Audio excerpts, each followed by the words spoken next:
Hello students, எல்லாரும் எப்படி இருக்கீங்க? இன்னைக்கு நம்ம வீடியோல என்ன டாபிக் பார்க்க போறோம்னா, சமச்சீர் கிளாஸ் 10 சயின்ஸ்ல சாப்டர் 1 லா ஆஃப் மோஷன்ல நம்ம மொமெண்ட் ஆஃப் ஃபோர்ஸ் அப்படின்ற டாபிக் நம்ம பார்க்க போறோம். அண்ட் இதை ஃபாலோ பண்ணி இந்த வீடியோலயே நம்ம இதோட ப்ராப்ளமும் நம்ம பார்க்க போறோம். ஓகேவா?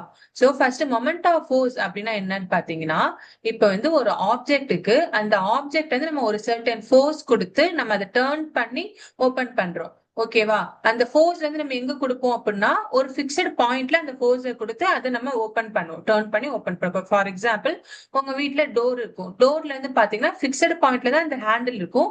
அந்த ஹேண்டில நம்ம டர்ன் பண்ணி நம்ம ஓபன் பண்றோம். சோ இதுதான் மொமெண்ட் ஆஃப் ஃபோர்ஸ் அப்படின்னு சொல்றோம்.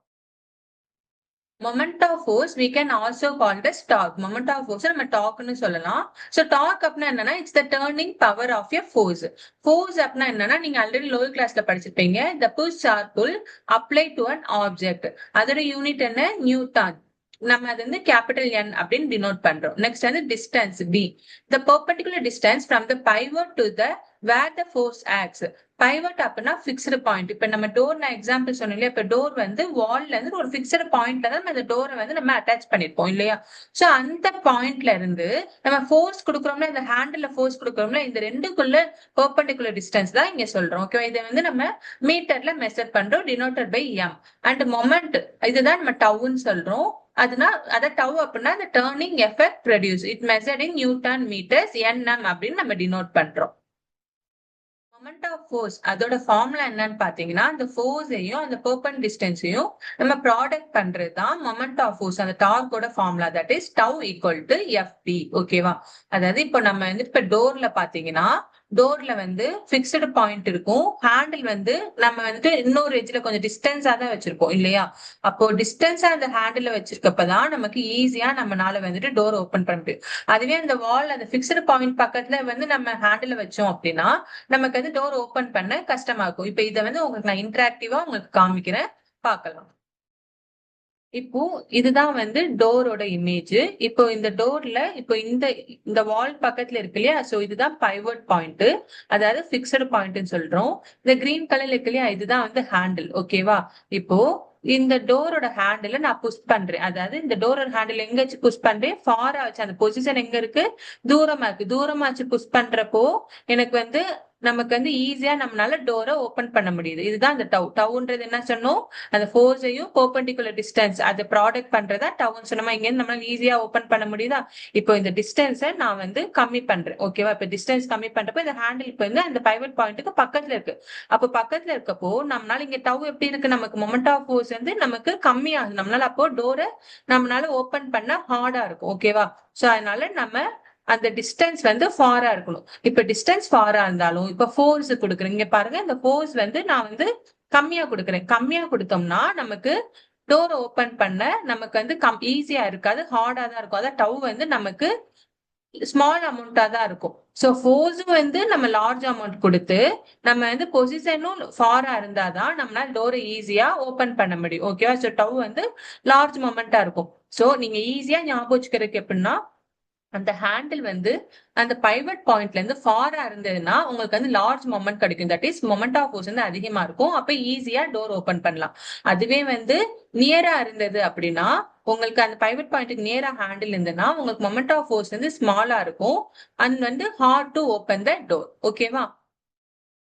இப்போ அனதர் எக்ஸாம்பிள் பாத்தீங்கன்னா, இன்ஜினியர்ஸ்லாம் லாங் ஹேண்டில் ஸ்பேனர்ஸ் யூஸ் பண்ணுவாங்க.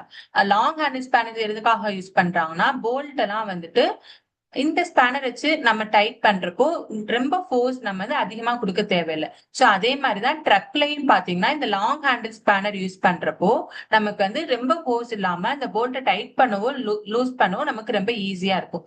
இப்ப பாருங்க, இதுல ஹேண்டில் கம்மியா தான் இருக்கு. ஓகேவா? சோ ஹேண்டில் கம்மியா இருக்கப்போ நமக்கு டார்க் நமக்கு கம்மியா தான் இருக்கும். ஓகேவா? அப்போ மொமெண்ட் ஆஃப் ஃபோர்ஸ் கம்மியா இருக்கும். நம்மளால ஈஸியா நம்மளால போல்ட்டை டைட் பண்ணோ லூஸ் பண்ண முடியாது. இப்ப அதுவே நான் ஹேண்டிலோட லென்த்தை இன்க்ரீஸ் பண்றேன். ஓகேவா? அப்ப லாங் ஹேண்டில் ஸ்பேனரா இருக்கு. ஓகேவா? அப்ப அது இன்க்ரீஸ் பண்றப்போ எனக்கு டார்க் மேக்சிமமா கிடைக்குது. ஓகேவா? அதாவது மொமெண்ட் ஆஃப் ஃபோர்ஸ் அதிகமா இருக்கு. சோ அப்ப நம்மளால ஈஸியா போல்ட்டையும் நம்மளால டைட் பண்ணோ லூஸ் பண்ணவும் முடியும். ஓகேவா? இப்போ நெக்ஸ்ட் அனதர் எக்ஸாம்பிள் வந்து சீசா. நீங்க எல்லாருமே சீசா விளையாண்டுருப்பீங்க. இப்போ நான் வந்து இந்த சீசால வந்துட்டு 2 பேர் ஈக்குவல் வெயிட்டா எடுத்துக்கிறேன். 2 பேர் ஈக்குவல் வெயிட்ல இருக்காங்க. அண்ட் அந்த பைவட் பாயிண்ட், அந்த பிக்ஸ்ட் பாயிண்ட் வந்து ஈக்குவல் டிஸ்டன்ஸ்ல இருக்காங்க. பெர்ஃபெக்ட்டா பேலன்ஸ் பண்ணி இருக்காங்க. இப்போ எனி ஒன் சைடு வந்து நம்ம வெயிட்டை இன்க்ரீஸ் பண்றோம். இப்போ லெஃப்ட் சைடு வந்து வெயிட்டை இன்க்ரீஸ் பண்றேன். இப்போ வெயிட்டை இன்க்ரீஸ் பண்ணும்போது அந்த வெயிட் அதிகமா இருக்க வந்துட்டு கோஸ் டவுன் போயிடுறான் இல்லையா? வெயிட் கம்மியா இருக்க வந்து லிஃப்ட் பண்ணிடுறான். இப்போ அந்த வெயிட் அதிகமா இருக்க வந்துட்டு டிஸ்டன்ஸ் நம்ம குறைக்கிறோம். ஓகேவா? சோ வெயிட் வந்து அதிகமா இருக்கவனோட டிஸ்டன்ஸ குறைக்கிறப்போ இப்ப வந்து வெயிட் கம்மியா இருக்கவன் வந்துட்டு ஈஸியா வெயிட் அதிகமா இருக்கவன லிஃப்ட் பண்ணிடுறான். ஓகேவா? அதாவது இந்த இடத்துல டார்க் வந்து லெஸ் ஆயிடுது. ஓகேவா? சோ இதுதான் வந்துட்டு நமக்கு அப்ப டிஸ்டன்ஸ் வந்து கம்மியாக டார்க் வந்து ரெடியூஸா இருக்கும். டிஸ்டன்ஸ் வந்து அதிகமாக டார்க் வந்து நமக்கு அதிகமா இருக்கும். ஓகேவா? சோ இன்னைக்கு வீடியோல நம்ம என்ன டாபிக் லேர்ன் பண்ணோம்? Moment of force. அது டே டு டே லைஃப்ல நம்ம என்னென்ன எக்ஸாம்பிள் பார்த்து இப்ப டோர் எடுத்துக்கிட்டோம் அப்படின்னா, டோரோட ஹேண்டில் வந்து பிக்ஸ்டு பாயிண்ட்ல இருந்து ஃபாரா இருக்கப்பதான் நம்மளால டோரை ஈஸியா வந்து நம்மளால ஓபன் பண்ண முடியும் வித் மினிமம் ஃபோர்ஸ்ல. அதே மாதிரி ஸ்பேனர் எடுத்துக்கிட்டோம்னா போல்ட் வந்து டைட் பண்றதுக்கும் லூஸ் பண்றதுக்கும் நமக்கு லாங்கர் ஹேண்டில் ஸ்பேனரா இருந்தாதான் நமக்கு வந்துட்டு கம்மியான ஃபோர்ஸ்ல நம்மளால போல்ட்டை டைட் பண்ணவும் லூஸ் பண்ண முடியும். அதே மாதிரி சீசா எடுத்துக்கிட்டோம்னா அந்த வெயிட் கம்மியான வந்துட்டு எப்போ வெயிட் அதிகமா இருக்கணும் லிஃப்ட் பண்ணுவான். அந்த வெயிட் கம்மியான வந்துட்டு அந்த பைவட் பாயிண்ட், அந்த பிக்ஸ்டு பாயிண்ட்ல இருந்து டிஸ்டன்ஸ் ஃபாரா இருந்தாதான் வெயிட் அதிகமா இருக்கணும் அவனால லிஃப்ட் பண்ண முடியும்.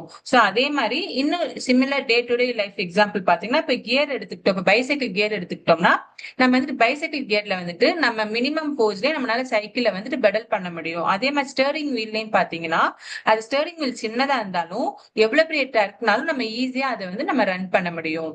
ஓகேவா? இப்போ நம்ம இது ரிலேட்டடா இருக்க ப்ராப்ளம்ஸ் வந்து நம்ம பார்க்கலாம். இப்போ நம்ம மொமெண்ட் ஆஃப் ஃபோர்ஸ அந்த கான்செப்ட பேஸ் பண்ணி நம்ம வந்து சாப்டர் 1ல இருக்க ப்ராப்ளம் பார்க்கிறோம். இப்போ நான் கொஸ்டின் ரீட் பண்றேன். A door is pushed at a point whose distance from the hinges is 90 centimeter with a force of 40 Newton. Calculate the moment of force above the hinges. அதே Tamil medium என்ன கொடுத்திருக்காங்க? கீழ்முனையில் இருந்து 90 centimetre தூரத்தில் கைப்பிடி கொண்ட கதவொன்று 40 Newton விசை கொண்டு திறக்கப்படுகிறது. கதவின் கீழ்முனை பகுதியில் ஏற்படும் திருப்புத்திறன் மதிப்பினை கணக்கிடு. நான் ஆல்ரெடி சொன்ன மாதிரி தான் கொஸ்டின் நல்லா அண்டர்ஸ்டாண்ட் பண்ணிக்கிறீங்கன்னா உங்க சம் வந்து ஈஸியா நீங்க வந்துட்டு ரொம்ப ஃபியூ செகண்ட்ஸ்லயே நீங்க சம்ம சால்வ் பண்ணலாம். ஓகேவா? இப்ப வந்துட்டு இங்க வந்து என்ன கொடுத்துருக்காங்க? Door is pushed. அதாவது கதை வந்து நம்ம திறக்கிறோம். எங்க திறக்கிறோம்? நம்ம ஒரு பிக்ஸ்டு பாயிண்ட்ல இருந்து ஹேண்டில் வந்து ஒரு டிஸ்டன்ஸ் வச்சிருக்காங்க. அப்ப அந்த டிஸ்டன்ஸ் எவ்வளவு கொடுத்திருக்காங்க? 90 சென்டிமீட்டர் கொடுத்திருக்காங்க. ஓகேவா? அந்த நம்ம கதவை திறக்கிறதுக்கான ஃபோர்ஸ், அந்த ஃபோர்ஸ் எவ்வளவு கொடுத்திருக்காங்க? 40 நியூட்டன். ஓகேவா? அதாவது இதோட இந்த தூரம் எவ்வளவு கொடுத்திருக்காங்க? 90 சென்டிமீட்டர் கொடுத்திருக்காங்க. அதோட விசை எவ்வளவு கொடுத்திருக்காங்க? 40 நியூட்டன் கொடுத்திருக்காங்க. ஓகேவா? நமக்கு என்ன கண்டுபிடிக்க சொல்லிருக்காங்க? மொமெண்ட் ஆஃப் ஃபோர்ஸ், அதாவது அந்த டவ் இதுதான் கண்டுபிடிக்க சொல்லிருக்காங்க. அதாவது திருப்பு திறன் டவ் வந்து கண்டுபிடிக்க சொல்லிருக்காங்க. சோ அஸ் யூசுவல் நான் சொன்ன மாதிரி ஃபர்ஸ்ட் கிவன் எழுதிக்கோங்க. ஓகேவா? சோ கிவன் என்ன எழுதணும்? கிவன் வந்து ஃபர்ஸ்ட் டி டிஸ்டன்ஸ். டி எவ்வளவு கொடுத்திருக்காங்க? 90 சென்டிமீட்டர். இப்போ இங்க சென்டிமீட்டர் கொடுத்திருக்காங்க. நம்ம எப்பயுமே வந்து நம்ம யூனிட் எழுதுறப்ப எஸ்ஐ யூனிட்ல தான் எழுதுவோம். சோ அப்ப வந்து எஸ்ஐ யூனிட்ல வந்து நம்ம என்ன எழுதணும்? மீட்டர்ல எழுதணும். அப்ப மீட்டர்ல எழுதணும்னா இப்ப சென்டிமீட்டரை மீட்டரா கன்வெர்ட் பண்றப்போ நம்ம டிவைட் பை 100 போடுவோம். அப்ப வந்து நமக்கு இந்த 90 சென்டிமீட்டர் என்னவாகும்? 0.9 மீட்டர் ஆகும். ஓகேவா? அதுக்கு அடுத்து ஃபோர்ஸ் வந்து எவ்வளவு கொடுத்திருக்காங்க? ஃபோர்ஸ் வந்து 40 நியூட்டன் கொடுத்திருக்காங்க. ஓகேவா?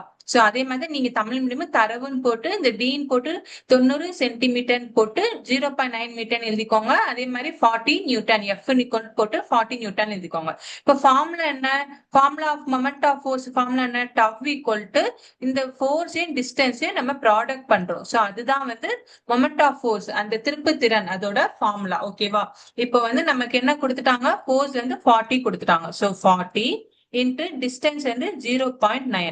இப்போ இதை எப்படி ஈஸியா நீங்க சால்வ் பண்ணலாம்னு பாத்தீங்கன்னா, இப்ப இந்த 40 நம்ம எப்படி ஸ்பிளிட் பண்ணலாம்?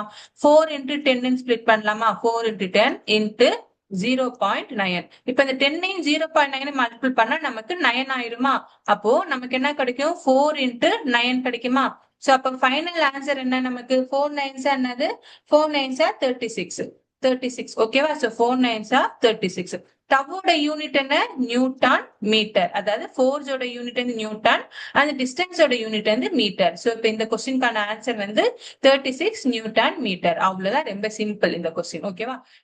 ஓகே ஸ்டூடெண்ட்ஸ், நம்ம நெக்ஸ்ட் டாபிக் நெக்ஸ்ட் வீடியோல பார்க்கலாம். Thank you, by.